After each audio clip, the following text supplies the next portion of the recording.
Well, here I am out at my worm farms, and I finally got around to putting the names on them to keep them straight.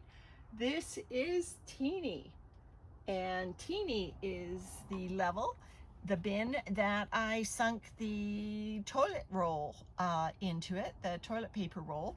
No, not just the roll, the whole roll of toilet paper. So it's been a week, so let's check in. I saturated it with some of the food juices that I put into the bin. Oh, and look at that. There's a cocoon still attached to a worm. Do you see that? Let me try with my messy fingers to zoom in. Look at that. Happy, happy, happy to see. My husband's calling me. I'm making a video. Pardon? I'm making a video. I just see, look at that, just ready to shed his cocoon. How exciting is that?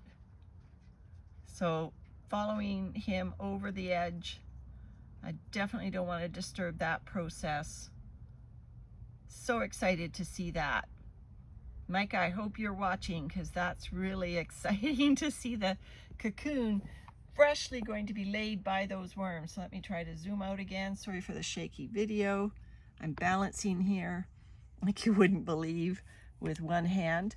But anyway, so here's our toilet paper, and it seems to be doing just fine. The worms are into it. You know, I do believe it's getting smaller. You know, when I first put this roll of toilet paper in here, I could barely fit it in this worm bin. I did compress it a little bit by squeezing it after a week or two, or maybe even 3 weeks. I did put it on its side and give it a good almighty squeeze, but it just seems to have compressed even more. And as you can see, the worms are going down into it more than ever.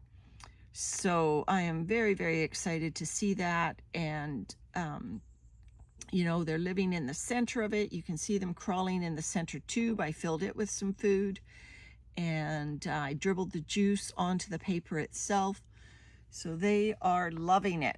So if you have that old camping roll of toilet paper somewhere in your camping supplies and it's not fit for human use, well, the worms are going to love it. So I'm really pleased. And now that I've got a name on this worm tower, this particular level is called Teenie. The basement of this worm tower is called Weenie. So we now have names on these, and we can keep them straight. And Micah, when you come, you'll be able to tell me what the worm levels are, because you are now reading. What a clever girl. All right, that's it for our check-in of how the toilet roll is doing. Happy, delighted to have seen that. I don't think I've ever seen that. Very excited to see. Okay, till the next video. Bye.